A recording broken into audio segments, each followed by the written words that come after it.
RRR movie world wide craze ని సాధించిన Indian మూవీగా చరిత్రను సృష్టిస్తోంది. ప్రతిష్టాత్మకమైన గోల్డెన్ గ్లోబ్ అవార్డులో నాటు నాటు సాంగ్ తో విజేతగా నిలిచి విశ్వఖ్యాతిని పొందింది. మరో ప్రతిష్టాత్మక అవార్డు ఆస్కార్ కోసం పోటీలో నిలిచింది. రామ్ చరణ్, భీమ్ గా ఎన్టీఆర్ నటనకు ప్రపంచవ్యాప్తంగా ప్రశంసలు లభిస్తున్నాయి. ఆర్ఆర్ఆర్ ని విజువల్ ఎఫెక్ట్ గా తీర్చిదిద్దిన రాజమౌళి హాలీవుడ్ లోనూ అభినందనలు అందుకున్నాడు.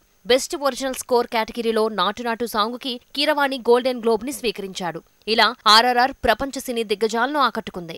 ఆస్కార్ అవార్డులో బరిలో ముందంజలో ఉంది. చరిత్రలో ఎన్నడూ లేని విధంగా తొలిసారి అత్యధిక ఓటింగ్ జరిగింది. ఇదంతా ఆర్ఆర్ఆర్ క్రేజ్ వలన సాధ్యమైందని విశ్లేషకులు చెబుతున్నారు.